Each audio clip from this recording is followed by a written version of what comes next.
So I'm having first guest today, first conversation, and I couldn't have thought of anyone more suitable than Anasta for, because you don't know this, but when we did the test shoot on the 14th of February was the day when I had the idea of the podcast. Oh, really? Yes, so Wow. I left you and I went to this members club in Queen's Park, and I had this incredible conversation with women, and they inspired me to start the podcast on the same day we shot together. Oh, wow. That's very beautiful. And I think our incredible tea ceremony we had, which is something I want to talk about today, I think it was something that opened up the creative spirit inside. Because I've been modeling and acting for a long time, but I've never worked with someone who turns photography into such a spiritual experience. We met that day and you did the celebrity ceremony, which we have now as well, and made me so relaxed and so calm, and it felt like I was having a meditation. And I wanted to speak to you about what inspired you to start to implement that kind of spirituality, even having the tea ceremony, into photography. What does it mean for you, and what made you start it?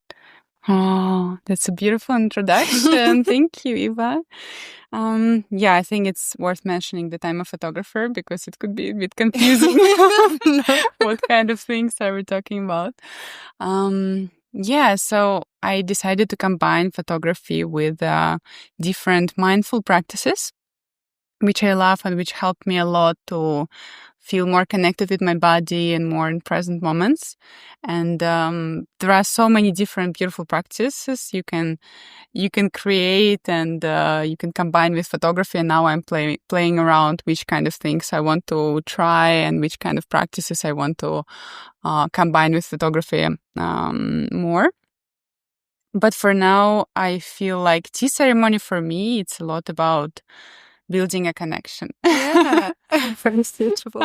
Building a connection with my client, with the person who came to my studio, because the London has very rushing around energy, very high speed, and you literally need some time to calm down, to slow down your nervous system. So for me, tea ceremony is more about beautiful ritual, which helps you to ground yourself in the present moment. And the tea itself has a lot of magic elements into it.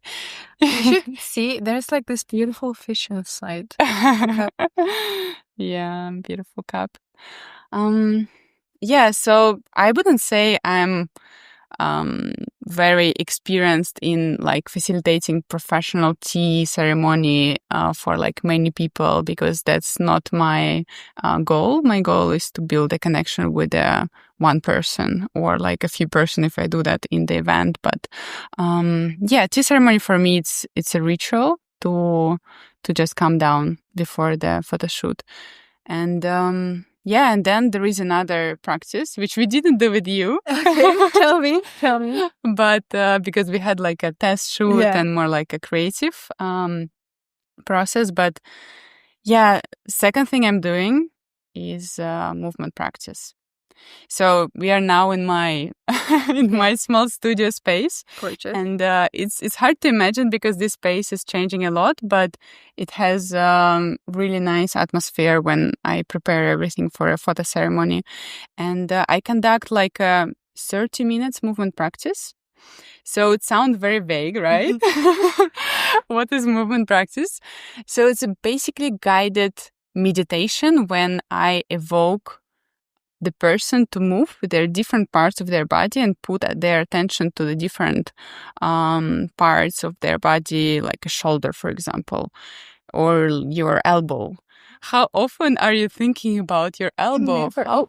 How can you move with your elbow? How can you dance through your elbow? How can you breathe with your elbow? So this kind of exploration techniques and this kind of exploration prompts I'm giving to the person who is coming to my photo ceremony. Yeah, by the way, it's called photo ceremony.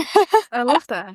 Yeah, I've never heard of that before. Yeah, because it's something I invented like from scratch. So yeah, so the movement practice usually ends with a small meditation. I tailor this process for each client, and it could be really different. Like if I see that somebody is not really willing to move and dance, we could do maybe a breath work. We could do meditation, a little bit different format. So I try to hear the person and then tailor the process for them.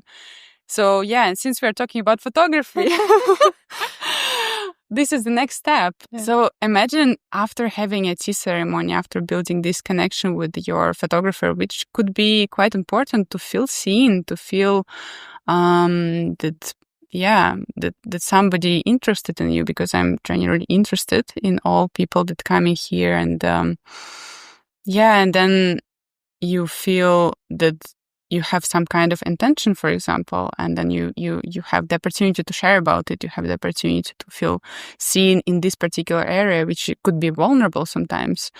And after this ceremony and movement practice, I start the photo shoot, and the person feels completely different. You know, imagine in the London Tube in the rush hour, and then it usually takes around 1 hour and a half just for the practices and for this connection building exercises.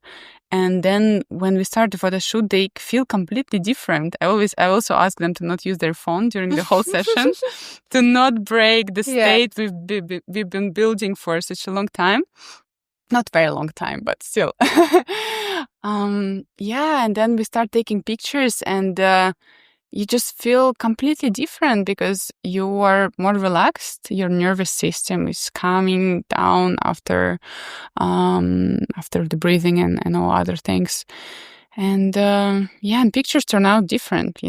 They are more relaxed and more authentic. They're not very posed. They're not like, okay, you need to stand like this, put your hands there, then put your arms up, and then stand in this uncomfortable pose for 20 minutes.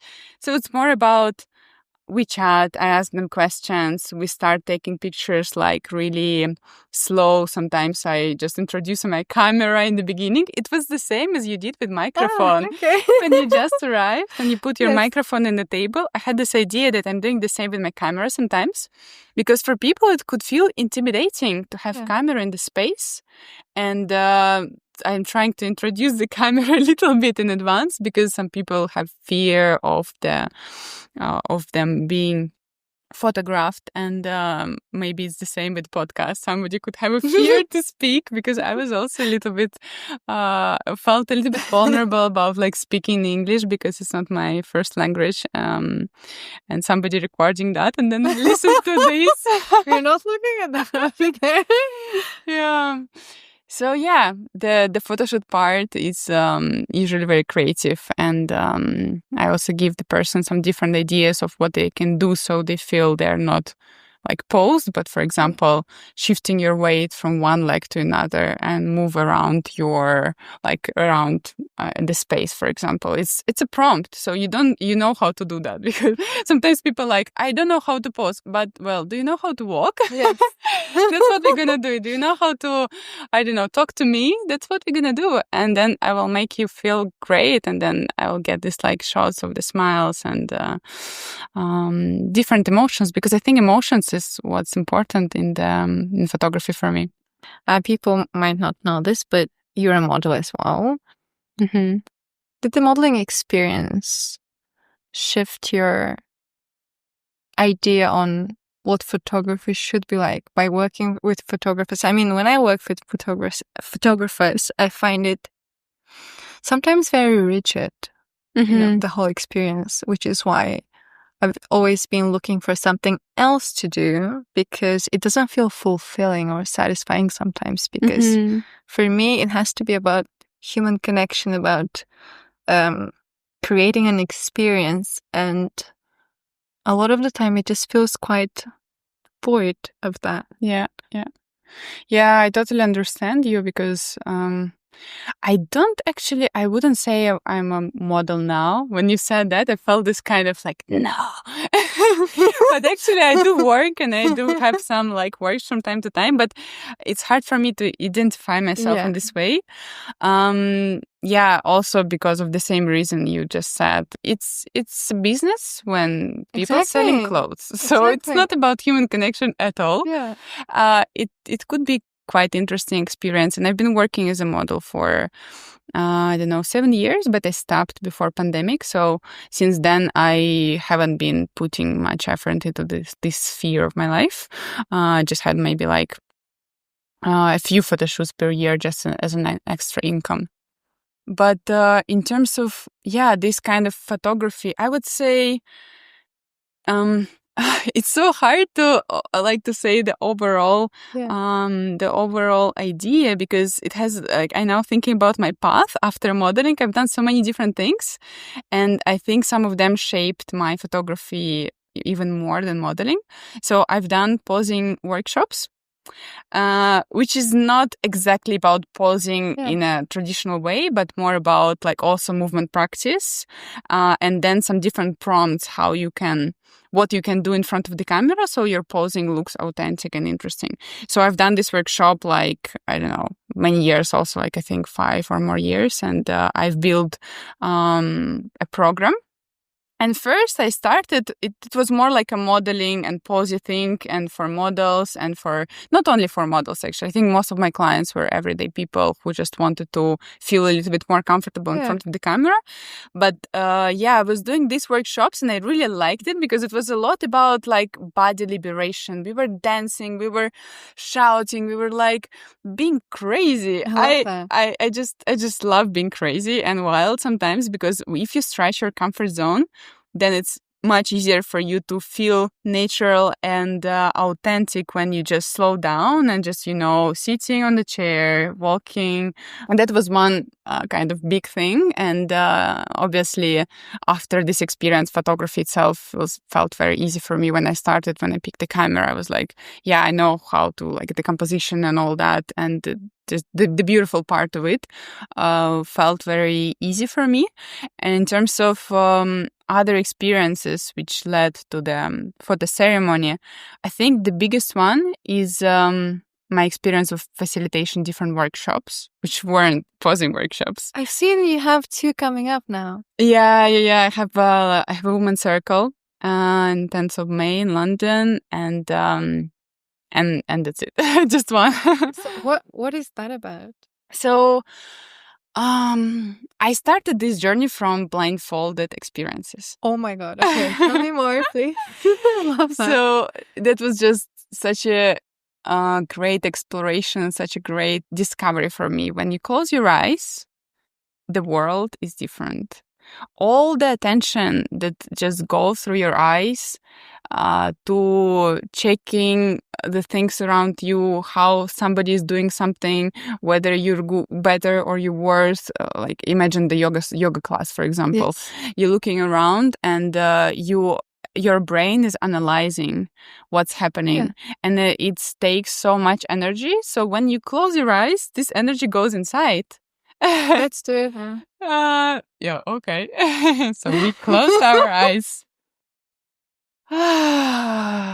So now how can I speak? Because I'm just like feeling my body. I'm feeling the puer tea we just drank. I actually tried to do that. Because I try to be very present these days. I was even walking down the street and I closed my eyes, which is not something anyone should do. Yeah. But I story about it. Okay. Yeah. Oh, but it's because I'm feeling like I want to be present so much. And it's not when I'm crossing the road, just so you know. Yeah. I'm doing that a lot of time. Yeah, like this is a good practice I'm doing from time to time. Just if I feel that the road is safe, I can close my eyes and I could blink like every few steps. Yeah. And just a few weeks ago, I did that, and the guy who was like passing by, I think he thought that I'm passing out. He thought that something happening with me, and he just like grabbed me and he started shaking my shoulders. I mean, I guess that's good because people still care? I just figure out that what I love in this life is close my eyes. And that was a big journey, and I could speak about it for ages. But the idea is I created a workshop, which basically like 3 or 4 hours blindfolded experience, like a journey. So I had a group of like 15 to 30 people.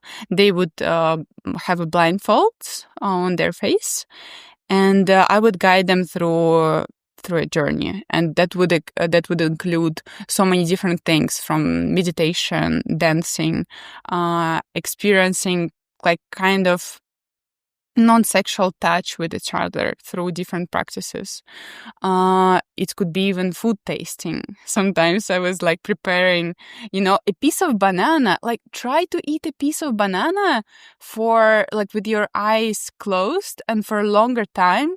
You would feel like it's an interesting experience. Do you know in Bulgaria there's a restaurant that does a tasting menu? I went there. In Bulgaria? No, in Russia, because we also like have them blindfolded. Yeah. And it's the whole tasting menu, and it's because your senses are heightened when your eyes are closed. Yes. So you can feel things more. Yeah, have you been there? No, I was like, I know it exists. Go with somebody. I probably wouldn't go on my own. Yeah, because I love this. My husband, he was organizing dates on this kind of places a few times back in Russia. It's a good date idea. That's for sure. It's a good date idea. Yeah, in Bulgaria. Or no, Russia. I'm sure it's existing even in London or like everywhere. I think so. I don't know, but it's I think it's a very good idea. And I've been everywhere with with blindfolds or like dark quest, yoga blindfolded, blindfolded contact improvisation, blindfolded ecstatic, like different practices I'm doing regarding but that's dance. amazing, because it's also learning to, it's working on your senses. Yeah, so I think it's really helpful for intuition as well. How you move through the space when you're blindfolded. And so basically my practice was based on like so many different things I tried, and I just like picked a few which worked really well for me. And I explored them in workshops, and I was doing them in festivals, and I was living in different like countries before moving to the UK, and I was offering this workshop as well. I was mostly doing it in Russian. But here in London, I really want to start doing it in English as well. But there were different workshops, for example, women's circles. It's something a bit more popular because like people know what it is. What is it? For those who don't know. Do you know? I'm not sure. I did a yoga retreat, and we had a circle, but that was a circle with.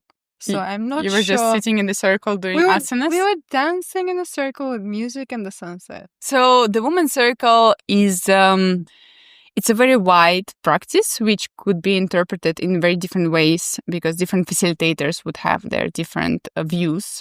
So because I love to explore topics of freeform dancing or like touch with other people in non-sexual way. I also like this topic, cuddles, I've been exploring this kind of like in a woman space when women can feel a little bit more safe, and they can do different exercise for like touch and exploring even like a dance with your hands, like two people can have a really profound dance with their hands. You can try it now if you want.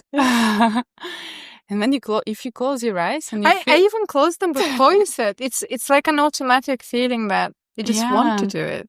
And then you can explore, like, what's the texture of your hand? What's the temperature of your hand? What's the pattern of your movement? How you can experience music through your hand and through the touch with the partner. For the people who are listening, yes, we're dancing. It's amazing. It's actually amazing.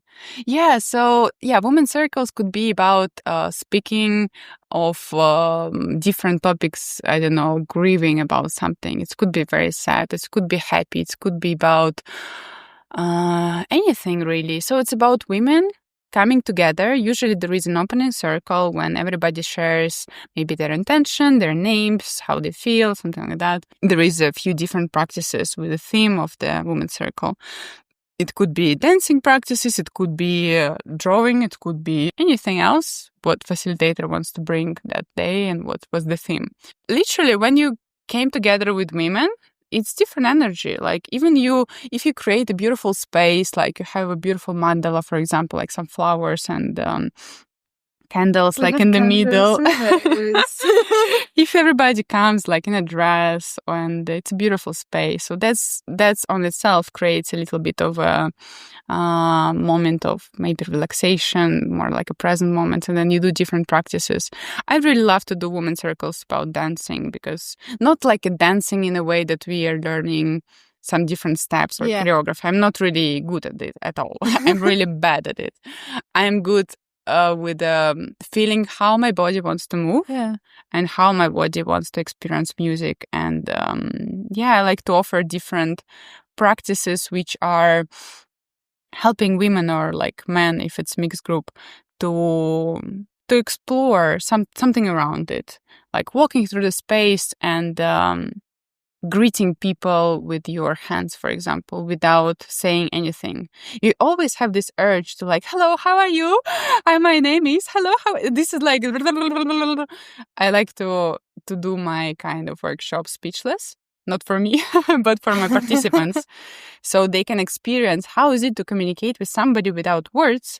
With your body. With your body language first, with your facial expressions, with the way you move, with if you close your eyes and you walk through the space and you meet somebody, how would you relate to them? Would you just jump like that, or would you, be very soft and just like go through them? Or I don't know. There is a different ways how you can relate to different people when you don't speak to them, and that's very interesting area for me as well. So different workshops like that. I've been doing ecstatic dances as well, which is dance practice. I'm not going to share a lot because it can go for another hour. But I've been doing these different workshops, and I'm doing it still till like the present moment.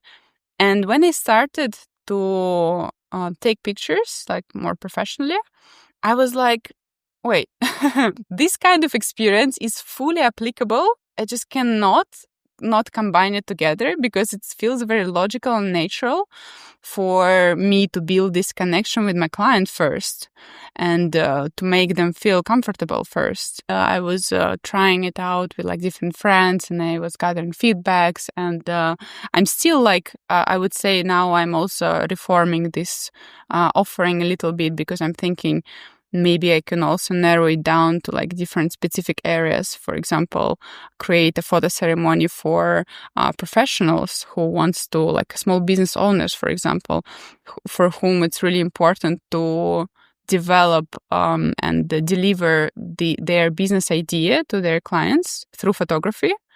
So they need like not just headshots, like soulless headshots, but they want somebody to listen to them and to get this idea and to get what actually they want to deliver, and then do the pictures, which is because as a business you always have a message, right? I'm especially for something around mindfulness, because I feel like this is kind of my area. And I don't know if they have like a yoga studio or coaches, healers, or so it's this kind of idea could be like reformed in a very different ways, like the photo ceremony idea, but for dating apps.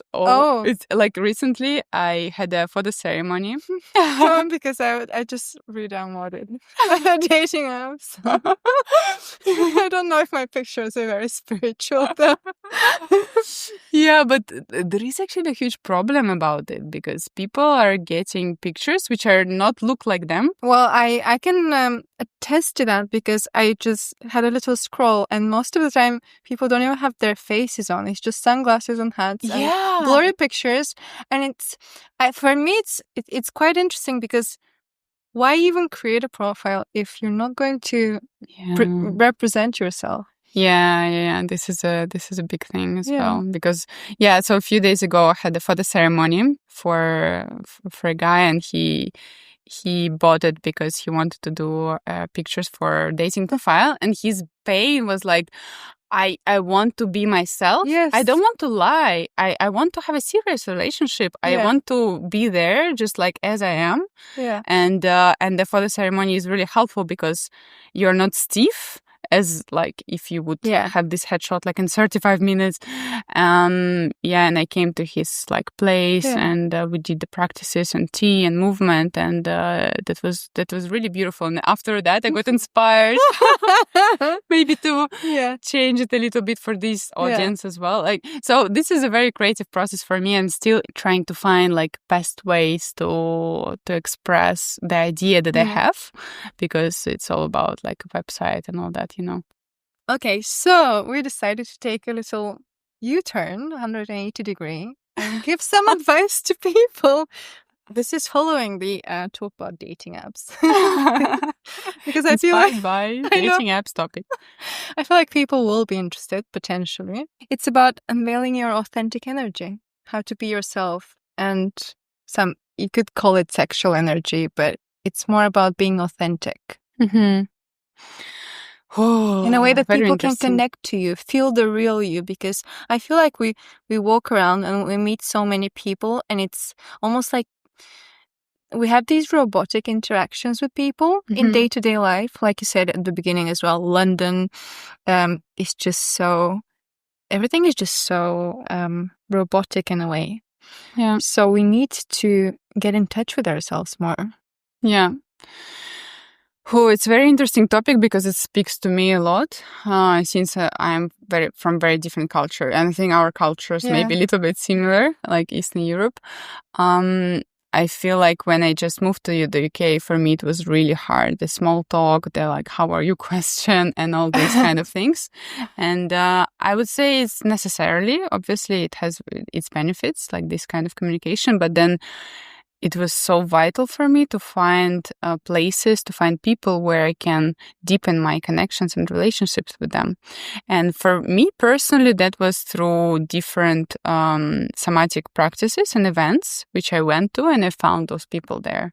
So that was like my key, because now I feel so happy and so fortunate because I have like amazing friends here. And every time I have the conversation with them, I feel the freedom to share my real emotions. If I feel that something triggered me in our like conversation, or if I feel like I don't know, they maybe invite me somewhere but I don't want to, I wouldn't think of an excuse, but I would rather say them the real reason, like I'm exhausted, you know, I cannot do that, I need to go home, for example. And so for me that's important, but that's because I already have this need, and I already have this kind of knowing that this is my benchmark of any communication. But in terms of advices, I would say there are so many different practices which you can explore, and they would allow you to connect with what it is, your authentic self, because it's not the same for everyone. Obviously, maybe somebody doesn't need this kind of hard communication, hard topic. Maybe somebody needs them, but only in specific circumstances or with specific people. For example, there is a practice called circling. Have you ever heard about it? No, tell me more. It's very interesting. It's so hard to explain it in a few words, because it is about knowing how you feel, how you feel in your body, how you feel in your head. This is very big for me, body. Yeah, and then being able to communicate. For example, nonviolent communication. And there is a book about it. Maybe you heard of that one. So there are 3 practices which are a little bit similar. They are about communicating with yourself and with others in a more authentic way. First called circling, second called nonviolent communication, and third is authentic relating. You can just maybe Google them and find a place online or offline. And if you vibe with the idea, that's really helpful, because basically you come there and there is a space. There could be different practices. For example, you sit in a pair with another person and you're just saying, what are you noticing happening in your body at the present moment? I'm noticing that my back is quite warm now. Yeah. I'm noticing that there was a pause after I said that. Mm-hmm. So everything that happens just now. So for me, it's a practice that was mostly like circling or authentic relating. That's really about how to be in the present moment and how to feel what's happening in the body. So you train this muscle. It's because it's a skill, right? Yeah. And for me, I think the best way to learn some skills and to go to the places and to learn, you want to learn some language, you would go to the school or you would buy a course. This is the same thing. If you want to learn how to feel your body in a little bit different level, how to communicate with other people, how to communicate your emotions, how to understand your emotions. Yeah, you would go and learn. So psychotherapy is another way as well. So yeah, this is like more talking kind of practices. And there are also practices, something related to your body. That could be meditation that everybody knows. That could be dance practices like ecstatic dance or gaga dance or contact improvisation is something I'm doing as well. It's improvised dance with a physical contact with the other person, which also really helpful with understanding my relation to another person through my body. So I dance, but I also have this like physical connection with another human. And then I need to pay attention a lot into this point of connection. It could be everything. It could be shoulders to the back. It's hard to explain. Whatever feels right. Yeah. I feel like it's nice to give names, names of different practices. Yeah. So if you feel, direct address now, if you feel like something speaks to you, just Google it. Just Google contact improvisation or ecstatic. I think ecstatic dance is default thing I recommend to everyone.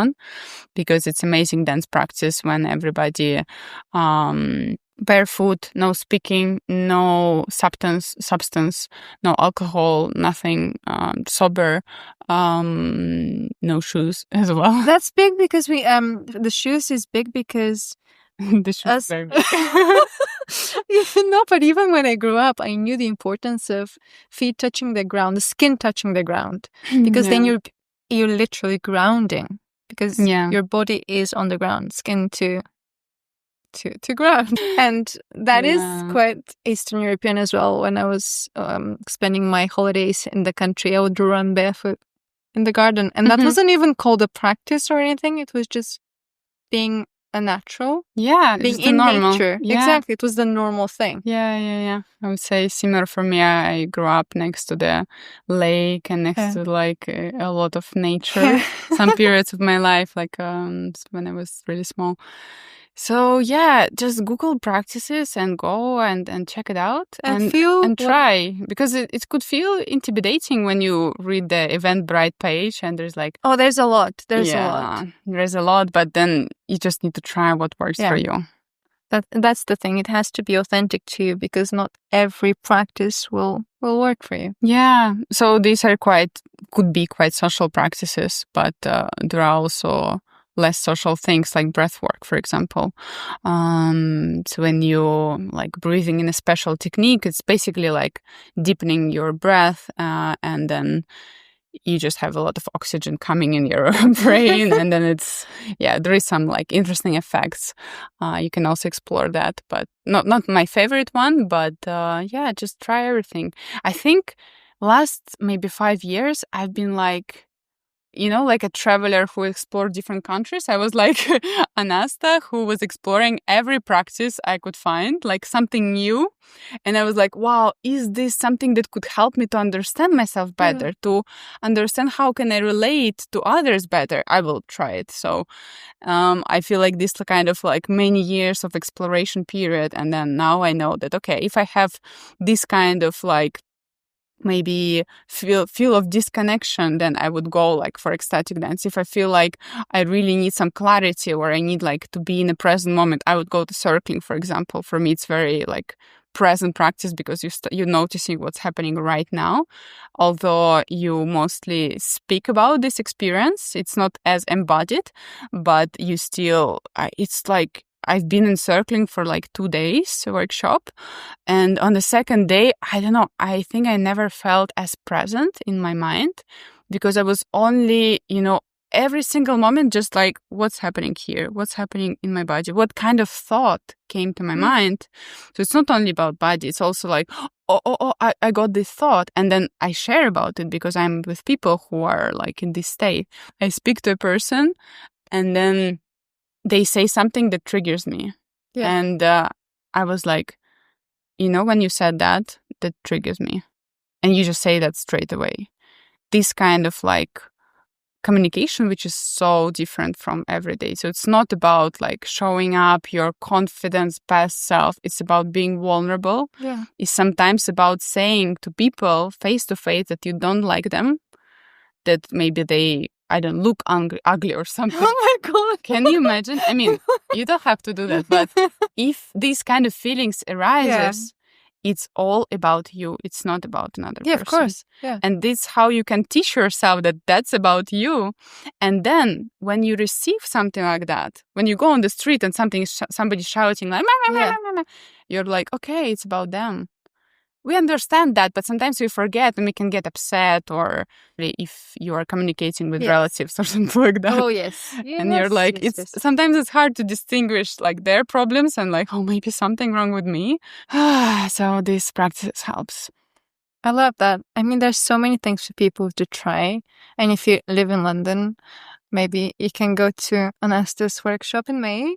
Yeah, or my photo ceremony. Exactly. Yeah, I think like photo session it could be a form of therapy as well. I told you, on the 14th of February, Valentine's Day, I feel like the tea and our interaction unlocked something. And then when I went to the women's club in Queen's Park, again, the conversation with women continued the unlocking, and then the podcast idea was born.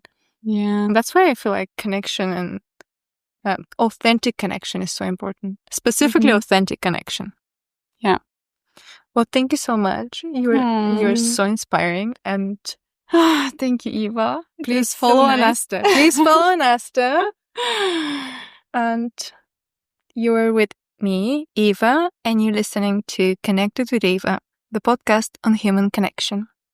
Thank you. Until next time. Bye.